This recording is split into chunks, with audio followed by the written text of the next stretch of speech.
Rúnar, stór sigur gegn Haukum, ljóst hvaða liðið leik í úrslitakeppninni, svona margir kannski fjarverandi í liði Hauka. Skrýtnar forsendur fyrir leikinn í kvöldi eða eitthvað? Já, að vissu leyti. Þegar maður kannski búinn að sjá dagatalið og vitandi Haukar Valur í síðustu 2 leikjum í deildarkeppninni, þá ætluðum við nokkuð að vera að berjast herra í töflunni, en staðan er svo að þetta var náttúrulega tilgangslaus leikur hvað var að deildarkeppnina. En greiðlega mikilvægur leikur í undirbúning fyrir nýtt körfuboltamót sem hefst mánudaginn 3. apríl.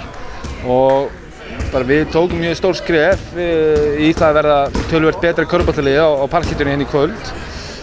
Við getum ennþá orðið betri og þess vegna erum við að nýta svona leiki á móti góðu liði þó að það séu í svona meiðsladraug eins og við vorum fyrir á tímabilinu, að þá getum við klárlega nýtt þetta til þess að vera betri og svona nýta í þessi smáatriði sem að hjálpa okkur að komast á næsta level, og mér fannst við bara að taka nokkuð góð skref í kvöld.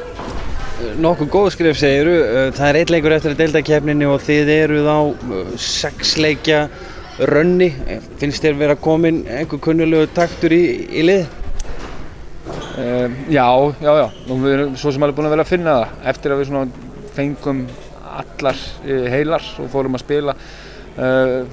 Að þá erum við bara búin að vera að taka svona skref fyrir skref. Auðvitað getur verið erfitt í leikjum bara eins og í síðasta leik að ná mótiveringunni, og það var kannski ekki okkar besta frammistaða, en við sýnum það hérna á parkettinu í kvöld að við erum virkilega að taka skrefi að vera betri, og við vitum það að það byrjar nýtt körfuboltamót eftir nokkra daga.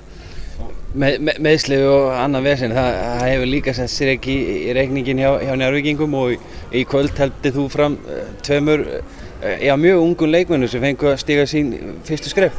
Já, ótrúlega skemmtilegt að fá að gefa þeim þetta tækifæri, út af því að þetta eru bara ungir og efnilegir leikmenn, bara algjörir stríðsmenn sem að hafa lagt ótrúlega mikið á sig, og ég held að það hafi sýnt það bara þegar þeir komu hérna inn á algjörlega óhræddar og bara tilbúnar að takast á við verkefnið, og það verður bara, ég held að Njarðvíkingar geta litið björtum augum á framtíðina, vitandi að það er að koma virkilega flottir ungir leikmenn upp úr kvennastarfinu okkar.